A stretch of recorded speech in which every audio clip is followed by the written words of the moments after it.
একদম রিমাইন্ডারের মধ্যে লিখে রাখো, আমার কিন্তু ইমিডিয়েট কস্তুরীকে যেতে হবে।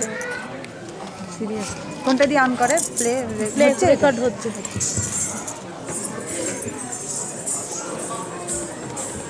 বাঘ তো কিছু করেনি, কিছু না, যেতে পারে।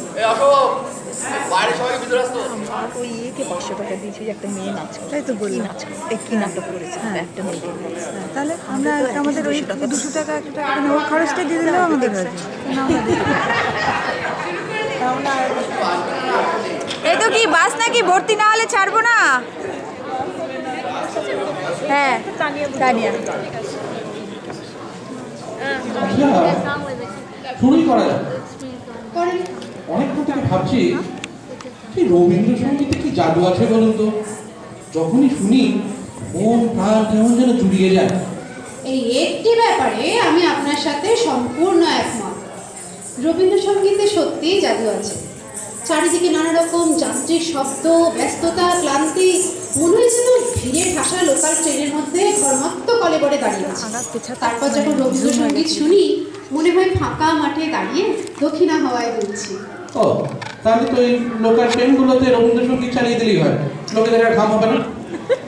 দেখুন, আপনার কথাগুলো ইয়ার্কির মতো শোনালেও আইডিয়াটা খুব একটা মন্দ নয়। এরকম অনেক আইডিয়া আছে, যদি মন দিয়ে শোনেন। এই জানেন, ইদানিং না কলকাতার ওই ভিড়ে ঠাসা রাস্তাগুলো যেখানে অত্যন্ত ট্রাফিক জ্যাম হয়, সেখানে সিগন্যালগুলোতে না রবীন্দ্রসঙ্গীত বাজছে। ও ওটাও আমার আইডিয়া, তাই নাকি? না ওটা বোধ আমার না। আচ্ছা বলুন। এই যেমন ধরেন চামডিপোর সামনে, চামডিপোর সামনে রবীন্দ্রসঙ্গীত। হ্যাঁ, কি বাজছে জানেন?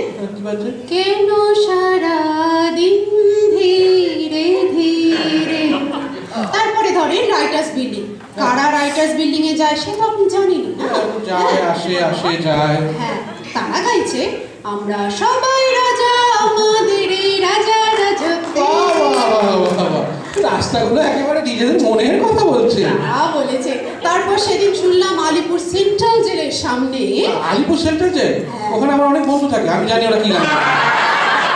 কি গান বলেন তো? ভেঙে মোর ঘরের চাবি নিয়ে যাবি।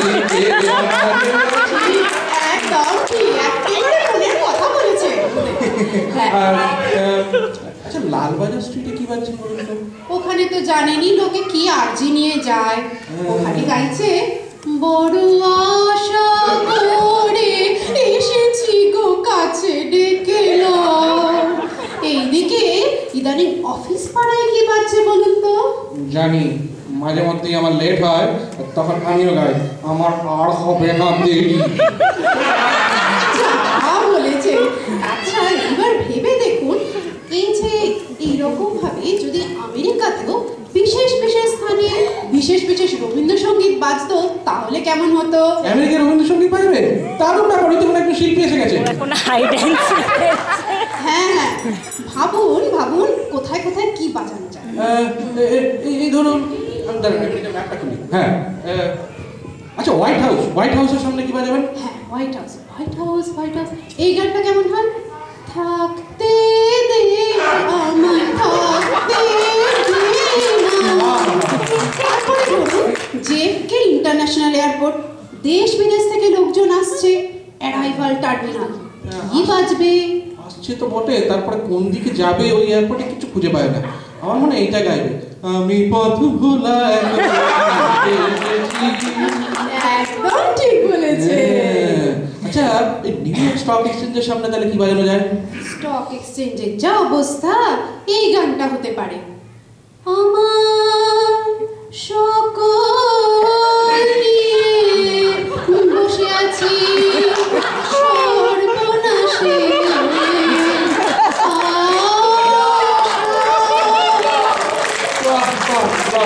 আর এফবিআই হেডকোয়ার্টারের সামনে? এফবিআই হেডকোয়ার্টার,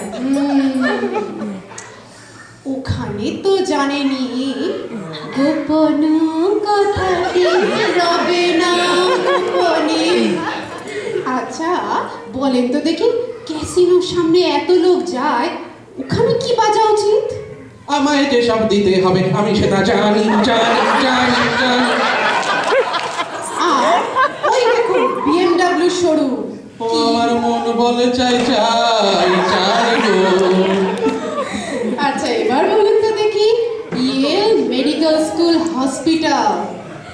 দেখুন, এমনিতেই আমার ভোকাল একটু লোকাল, তার উপরে আপনি এরকম শক্ত শক্ত গান দিচ্ছেন, ওটি আমি পারবো না, আপনি গান। আমি গাইবো? হ্যাঁ, আপনি গান। আচ্ছা,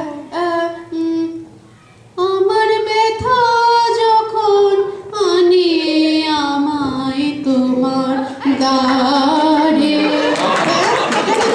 আচ্ছা, এবার আমাদের পরিচয় নিউ হেভেন কানেক্টিকাটের কি গান হবে? এসো এসো আমার ঘরে, এসো আমার ঘরে। আমার সকলকে স্বাগত জানাই হেমন্ত উৎসব 2011 অনুষ্ঠানে। সেক্রেটারি বাবু, আপনি বসে বললেন কেন? স্ক্রিপ্টটা লেখা রয়েছে। স্ক্রিপ্টে লেখা আছে? হ্যাঁ, ইয়া কি হচ্ছে? এই দেখুন, পা মেলি বসা। শিগগির উঠুন। আমাকে আবার কি বসা, আমি নিজেই বসে পড়েছি। আচ্ছা, এবার উঠুন তো, শিগগির উঠুন। এটার মানে হলো এখন আমাদের গান শোনাতে আসছে পামেলি বসা। এ বাবা, আপনি যে আবার বসে পড়লেন।